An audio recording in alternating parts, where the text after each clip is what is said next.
My son's pediatrician overprescribed opioids that turned him into an addict by age 14. When I questioned the treatment, he called me hysterical and threatened to report me for medical neglect. My son overdosed twice before getting clean. The doctor's own son found his pill stash last month. I'm Nora, 42 years old, female, and my hands still shake when I drive past the beige strip mall where our pediatrician's office hides behind a nail salon and a payday loan place. My son, Caleb, 14 years old, male, used to call it the sticker clinic because Dr. Hart, Matthew Hart, 49 years old, male, kept a drawer of holographic dinosaurs and cherry dum-dums. He had warm hands and a laugh that sounded like the end of a sitcom, that canned little burst of validation. He'd tell Caleb, "You're my guy," and tell me I was such a good mom for keeping a binder of vaccination records. I clung to that sentence like a life jacket. Such a good mom? The first time he said it, I cried in the parking lot and pretended dust was in my eye. We live in a blue-collar Ohio town that smells like wet leaves and diesel. The clinic carpets are always damp, like they're trying to wash something out of the building that won't leave. Dr. Hart is a minor celebrity here.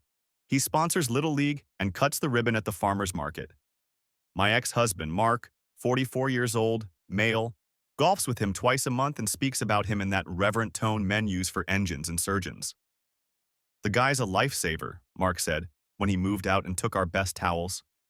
Different story, different fight. When Caleb was 12, he sprained his back sliding into second base. It was early summer. The field dust clung to his socks and turned his ankles a pale rust. He cried from pain for the first time since he was 5, and I drove him to Hart with the hazard lights blinking, the car gasping. Hart checked reflexes, hummed along to the exam room radio, and wrote a prescription like he was signing a birthday card. "Just for a week," he said. "Modern pain management. We don't make kids tough it out anymore." He gave Caleb a sticker, shiny T-Rex, and gave me a look that translated to, "Don't be the difficult mother." I nodded because good moms nod. The orange bottles started stacking up.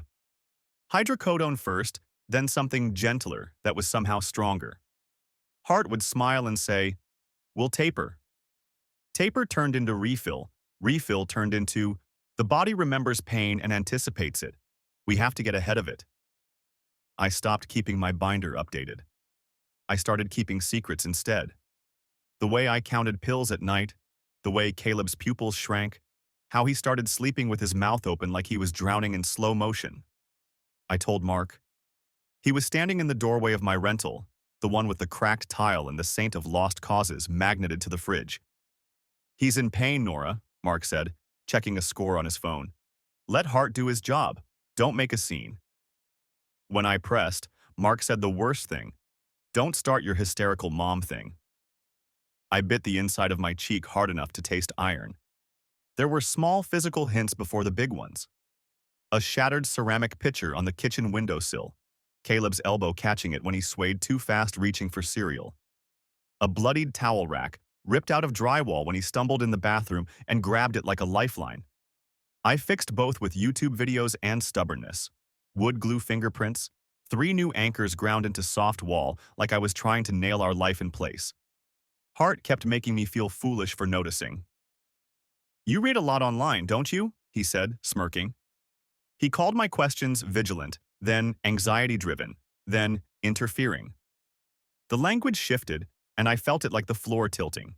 On our last appointment that summer, he patted my shoulder, too familiar, and said, "If a parent can't comply with a medically sound plan, I'm obligated to consider the well-being of the child."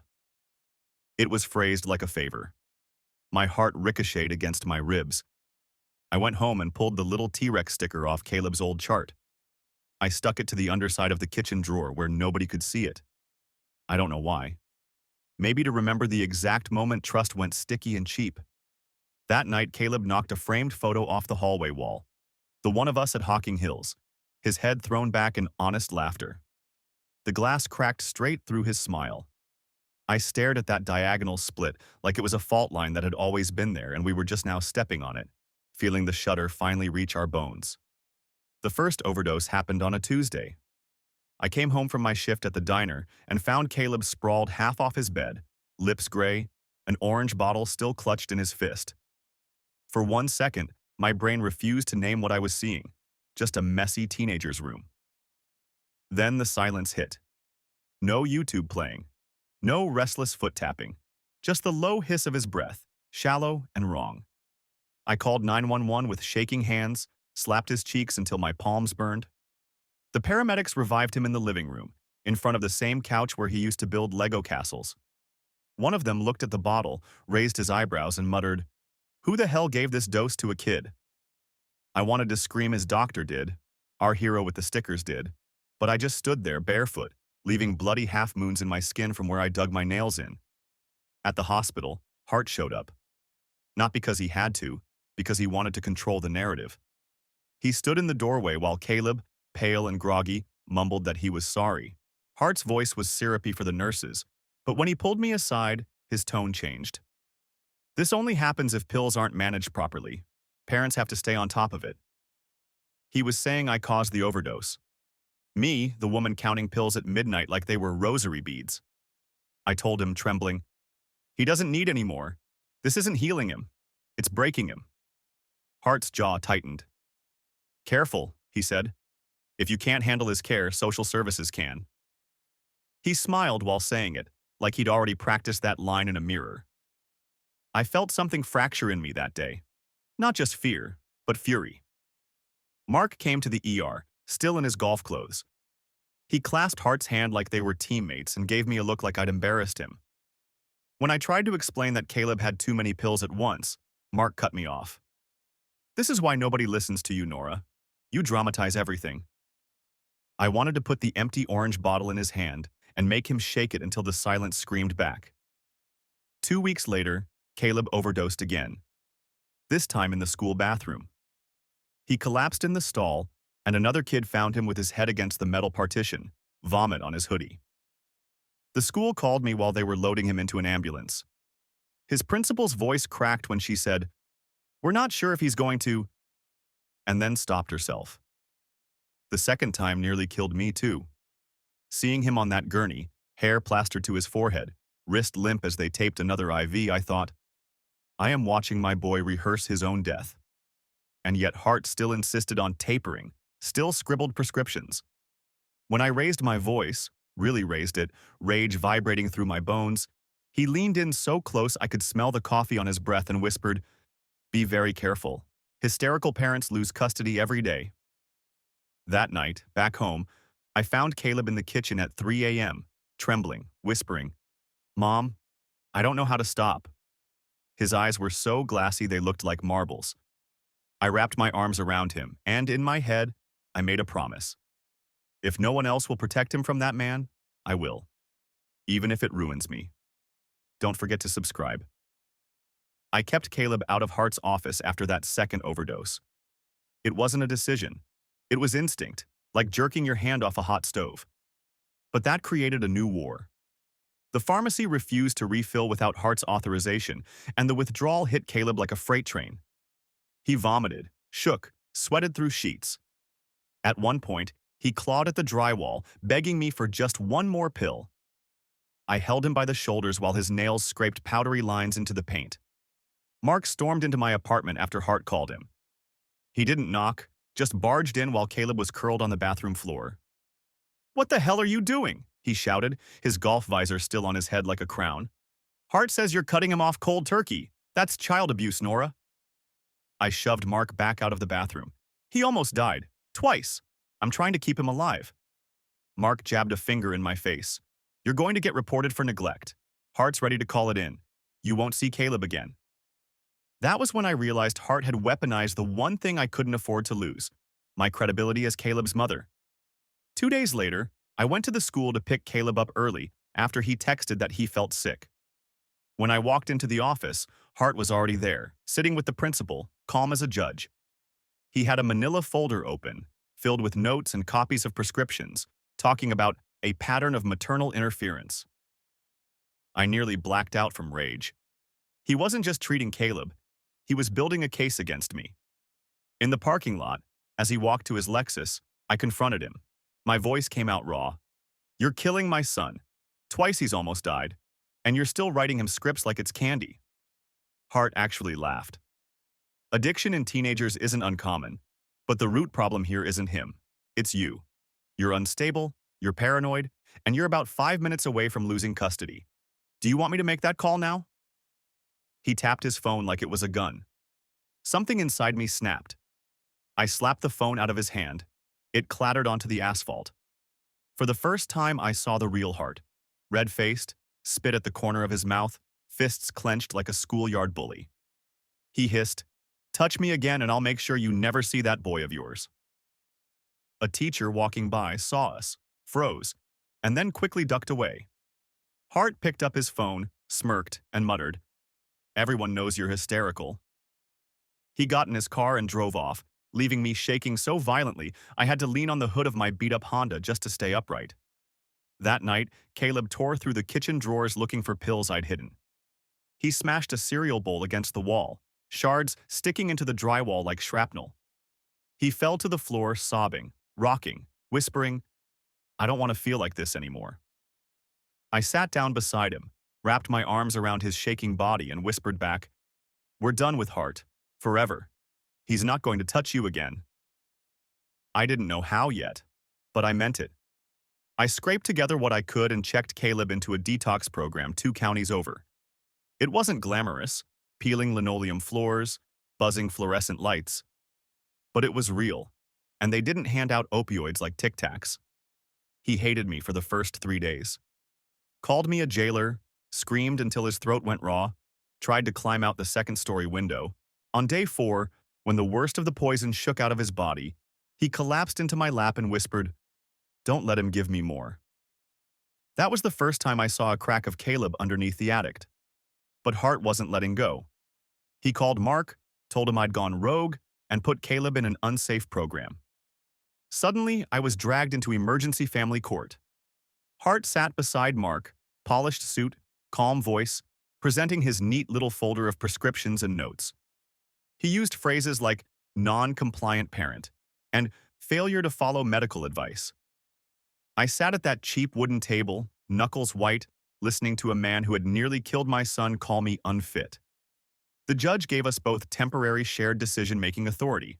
Translation: Mark could pull Caleb out of detox if Hart said so. The minute court adjourned, I cornered Hart in the hallway. "If you touch him again," I said through my teeth, "I swear to God." He leaned close, too close, his voice dropping. "You'll what? Everyone in this courthouse already thinks you're a hysterical single mom. You can scream until you're blue and they'll nod politely, then ask me for a medical opinion." That night I came home to find my car vandalized. The windshield spiderwebbed, "Crazy bitch," scratched across the hood with something sharp. Mark swore it wasn't him. My gut told me it wasn't random either. Meanwhile, Caleb was fighting like hell. 2 weeks in, he had his first sober day in years. He even laughed once at dinner during family group. Real, belly-shaking laughter that sounded like sunlight after months of thunder. I clung to that sound. Then Hart made his biggest move yet. I got a call from Child Protective Services. An anonymous report. Mother is unstable, refuses prescribed medical care, verbally abusive. The caseworker read it out in a flat tone, and my blood ran cold. It was Hart's language verbatim. I spent an entire week proving I wasn't a monster. Home inspections, interviews, random drop-ins. Caleb, pale but clear-eyed, told them himself. My mom's the only reason I'm not dead. The case was dropped. But I understood what Hart was doing. He wasn't just trying to medicate Caleb. He was trying to erase me. The night after the CPS visit closed, I sat at the kitchen table staring at that cracked photo of us in Hocking Hills, the one split down Caleb's smile. Something in me hardened. I knew Hart thought he'd won. But watching my son finally claw his way out of hell while that man sharpened knives against us, that was when I decided, if Hart wanted to play dirty, I'd go lower. He had a family too, a son, and secrets don't stay buried forever. Don't forget to subscribe. Update. Wow, I didn't expect the response I got after posting. Honestly, I was terrified people would call me the same thing Hart always did. Hysterical, dramatic, unstable. But reading through your comments at 3 a.m., while Caleb was asleep down the hall, it felt like someone finally believed me. Some of you even shared your own stories of doctors overprescribing or dismissing you, and I cried ugly tears scrolling. So thank you, for real. Now, a lot of people said, report him to the medical board, sue him, blow this wide open. Believe me, I've thought about it every damn day. The problem is, Hart is untouchable here. He's the pediatrician, the golden boy with his name on charity banners. I'm the unstable single mom fighting to keep her son alive. Guess who the town believes? And some of y'all joked, expose his skeletons, dig into his family, that's where it hurts. Funny thing? You don't even know how close you are, because last week something happened. Something that made my stomach drop and my heart race at the same time. Hart's son, Evan, 16, was rushed into the same ER where Caleb almost died. Word travels fast in a small town. Overdose, pills. Not just any pills. The exact same kind Hart had been stuffing down Caleb's throat. Guess where Evan said he found them? His dad's private stash in the locked cabinet in their garage. Let me say that again. The man who nearly destroyed my kid had his own son find his hidden supply. The hypocrisy of it makes me want to scream. But it also lit a fire in me. Because now, I have leverage. Hart doesn't just have skeletons in his closet. He's got an overdose bleeding out on his own front porch. Some of you said revenge isn't worth it. Just focus on Caleb. And trust me, Caleb is my heart. But I can't stop thinking about how many other kids he's hurt. How many other parents he's bullied into silence. How many more orange bottles are sitting on kitchen counters right now because of him? So yeah, maybe I am hysterical. Maybe I am dramatic. But I'm also done being quiet. I have an idea. Something that won't just protect Caleb, but will burn Hart's pillar of the community image to the ground in front of everyone who's ever worshipped him. I'll explain soon. Just know this. I'm not backing down anymore. When I heard about Evan's overdose, I didn't go digging. People brought the story to me like moths to a flame. Nurses whispered it. Parents texted each other in panic. If Hart's own kid got into his meds, what does that say? I drove by their house that night. Big, colonial, perfect hedges, porch light glowing like nothing was wrong. But in the trash at the curb, I saw a black plastic bag torn open. Inside, empty pill bottles. Half of them had Hart's name on the label, not Evan's. That man wasn't just prescribing too much, he was hoarding. The hypocrisy made me sick. He tried to destroy me with CPS, with court filings, with threats. And all along, he was stashing narcotics under his own roof where his teenage son could find them. That was the crack I'd been waiting for. The next day, I printed every CPS document, every ER report, every pharmacy receipt I had. I added photos of the vandalized car, the smashed bowl, the cracked picture frame, proof of what his treatment had done to Caleb. Then I slid the whole stack into a manila envelope and mailed it, anonymously, to 3 places: the state medical board, the local paper, and the church where Hart liked to sit in the front pew with his hand on his wife's shoulder like a halo. But I wasn't done. I knew the medical board would move slow. The paper might drag their feet. What I needed was public spectacle, so I showed up at the high school football game that Friday. The whole town was there, including Hart, standing on the sidelines shaking hands, smiling like his world wasn't crumbling. Caleb sat next to me, pale but sober, a hood pulled low. When Hart spotted us, he smirked, like he'd already won. That's when Evan's name came over the loudspeaker. He wasn't playing, obviously, but the announcer mentioned him, wishing him a speedy recovery. A ripple of whispers moved through the bleachers. Parents shifted uncomfortably. Everyone knew what recovery meant. I stood up. My legs shook, but my voice didn't. Speedy recovery? I said loud enough for the row around me to hear. Maybe if his father didn't keep a stash of pills at home, his kid wouldn't have overdosed. Heads turned. Hart's face snapped toward me, red blooming up his neck. I didn't back down. I shouted across the stands. How many kids have to almost die before you stop calling it treatment, Hart? Silence. Then whispers. Then phones out, recording. Hart exploded. He stormed up the bleachers, pointing a finger at me, voice cracking as he shouted, You shut your mouth. You're mentally unstable. Everyone here knows it. You'll lose your son for this. But the damage was done. Parents were staring, murmuring. Some looked at him like he was poison. And Caleb, my Caleb, wasn't cowering. He was watching his doctor unravel in front of the whole town, finally seeing the mask slip. Hart tried to lunge closer, but two other dads stepped between us. One muttered, "Matt, go home." Hart's wife pulled at his sleeve, face pale as paper. He shook her off and shouted, "She's lying!" But it was too late. The crowd had seen his rage, heard the word stash, and connected the dots. When he finally stormed away, dragging his wife behind him, the announcer awkwardly restarted the game. But the whispers never stopped. For the first time in years, I felt like the power had shifted. And I wasn't done yet. By Monday morning, the whole town was buzzing. The video from the football game had spread through Facebook like wildfire. You could see me shouting, Hart screaming back, Dad stepping in. The word stash echoed in every comment thread. By Tuesday, the local paper finally ran a story. Prominent pediatrician's son hospitalized after reported overdose. No mention of me, but the implication was enough. Parents began pulling their kids from his practice. The clinic's parking lot, usually jammed, was half empty. Nurses started quitting. I knew because one of them called me directly. She'd seen Caleb's file, seen the insane dosages, but kept quiet out of fear. Now she wanted to talk. "You were right," she whispered. "We all knew something was off." Hart didn't take it quietly. He doubled down. He showed up at my apartment one night, pounding on the door so hard the frame shook.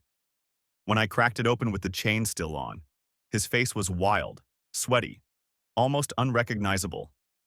"You think you won?" he spat. "You're nothing without me. Nothing. I built this town, and I can break you." I slammed the door. He kicked it hard enough to rattle the hinges, then screamed through the wood, "You'll regret this." My neighbor across the hall yelled that she was calling the cops. Hart finally left, tires squealing into the night. The very next day, the medical board called me. Anonymous reports, plural, had been filed about Hart's prescribing. They wanted a statement. I didn't admit I'd mailed anything. I just told them about Caleb, about the overdoses, about the threats. My voice shook, but I didn't stop. Meanwhile, Hart's perfect suburban mask kept cracking. His wife was spotted at the pharmacy crying, trying to transfer her kids' records elsewhere. Evan hadn't returned to school. And then, God, this was almost too poetic. Hart's house was swarmed by police one Thursday morning. Turns out Evan had talked. He admitted to the ER staff that the pills came from his dad's locked garage cabinet. Mandatory reporting laws kicked in. The cops found enough opioids in that house to stock a hospital. Bottles with Hart's name, patients' names, even blank prescription pads. The footage hit the evening news. Hart, handcuffed on his own driveway, shouting hoarsely at the cameras while his neighbors watched from their lawns. His voice cracked as he screamed, "This is all lies! I'm being framed!" The same words he'd thrown at me, now echoing back at him. And Caleb? He saw the news too. He sat on the couch next to me, sober, his knee bouncing nervously. When Hart's red face filled the screen, Caleb whispered, "He can't hurt us anymore, right?" I pulled him close, kissed the top of his head and said, "Not ever again." But even as I said it, part of me knew Hart wasn't the type to go quietly. He'd lost everything, his reputation, his license, his freedom. And men like that don't just disappear. Update. I didn't think I'd be back here this soon, but holy hell, things escalated faster than I ever imagined. If you've been following, you already know about the football game and the whispers. Well, it's not whispers anymore. Hart was arrested on his own driveway. The video made it onto the evening news, then straight onto TikTok, where kids from the high school remixed it with clown music.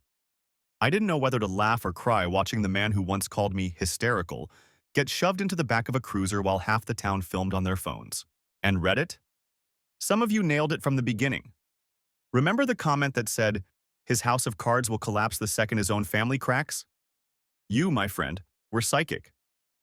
Evan admitted the stash came from his dad's locked cabinet, and once the cops went in, they pulled out evidence bags of pills.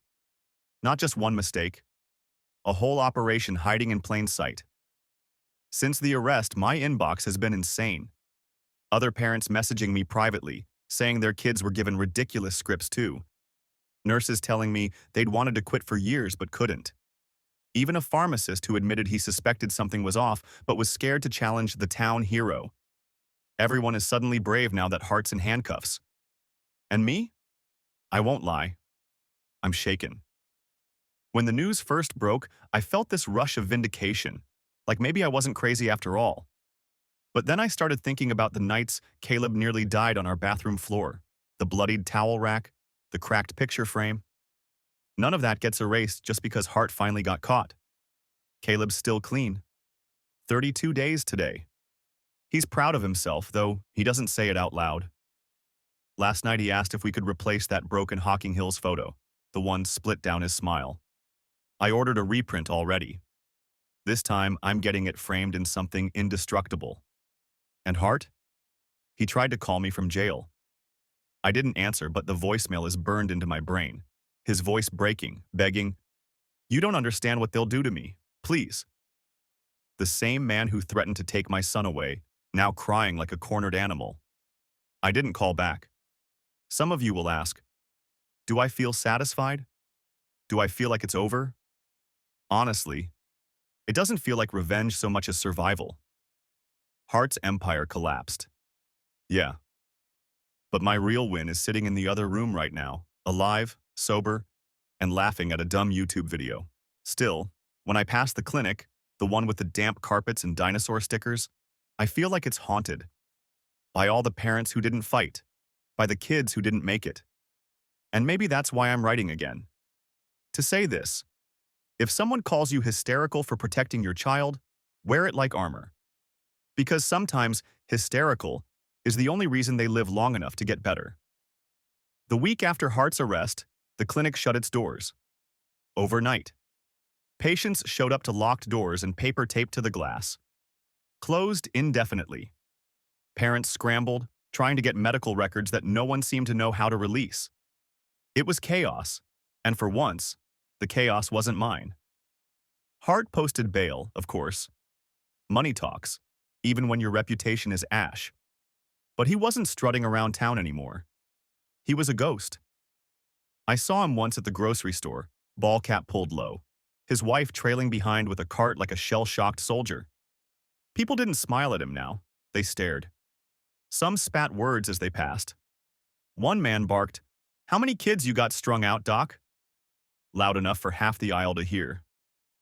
Hart just froze, face drained, before slinking away. Meanwhile, Caleb was clawing his way forward. 32 days became 39, then 45. He started going to group therapy twice a week. He came home with drawings other kids made for him, little comics about monsters being defeated. He taped them to his wall where the cracks used to be. But it wasn't smooth. One night I woke up to glass shattering. I rushed into the kitchen and found Caleb barefoot, fists bleeding, standing over the shards of a Coke bottle he'd thrown at the wall. He was crying, gasping, "I want it, Mom. I want it so bad." I wrapped his hands in dish towels, held him until his breathing slowed. He whispered, "What if I can't ever be normal?" I told him the truth. Normal's overrated. Alive is enough. While we fought our battles at home, Hart was unraveling in public. The medical board suspended his license pending investigation. His lawyer tried spinning it, said the stash was for chronic pain management, that Evan's overdose was a tragic accident. But people weren't buying it. Parents who'd lost kids to overdoses started showing up at hearings, holding framed photos in the back row. The town paper ran a headline, "Doctor or Dealer?" And then, the fire. Hart's Lexus, his shiny status symbol, went up in flames in his own driveway. No suspects, no arrests. Just a burned-out husk sitting like a tombstone in front of his perfect colonial house. The same house where cops had hauled out bags of evidence weeks earlier. Neighbors whispered it was teenagers, maybe kids whose friends had been patients. Nobody cared enough to investigate hard. When Caleb saw the news clip of that charred car, he didn't smile, but he muttered under his breath, "Good." That was when I realized Hart wasn't just gone professionally. He was radioactive. Everything he'd built on those damp clinic carpets and sticker drawers had turned to ash. And for the first time in years, I felt like maybe, just maybe, we had room to breathe. 2 months after the Lexus fire, Hart tried one last stunt. It was a Saturday morning. Caleb and I were at the diner, celebrating 60 days clean with pancakes drowning in syrup.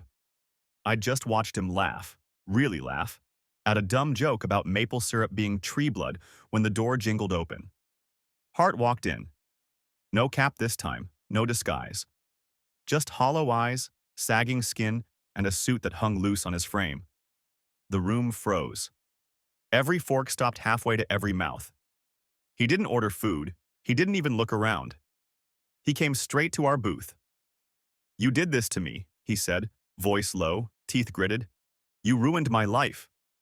Caleb's face went pale. I pushed him behind me and stood up so fast the booth rattled. "No," I said, loud enough for the whole diner to hear. "You ruined kids' lives. You almost killed my son." Hart's fists clenched like he wanted to swing. But he didn't. He just shook, spit flying as he muttered, "You'll regret this. You'll all regret this." That was when the cook, big man, tattooed forearms, came out from behind the counter, wiping his hands on a rag.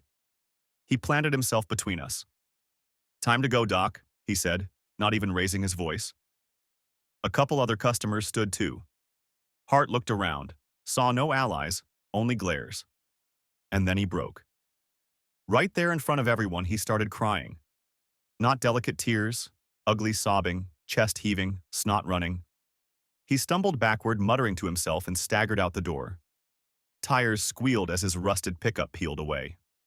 That was the last time I saw him. A week later, his wife filed for divorce. The medical board stripped his license permanently. Rumor is he left town. Some say rehab, some say a trailer in the next county. Either way, he's a ghost now. Caleb? He's still sober. 78 days and counting. His hands have healed, the wall's been patched, and the cracked photo from Hocking Hills now hangs again. This time in a new frame, solid oak, no fault lines. When he walks past it, he doesn't flinch. The other night, he asked if we could go hiking there again, just to see if it still feels like home. I said yes. Sometimes I think about Hart, about the way he hissed hysterical at me like it was a curse. But now, when I hear it in my head, it doesn't sound like an insult. It sounds like armor. The thing that kept me fighting when no one else would. And if being hysterical saved my son's life, then I'll wear that word forever. The doctor's empire is ash. My boy is alive. That's all that matters.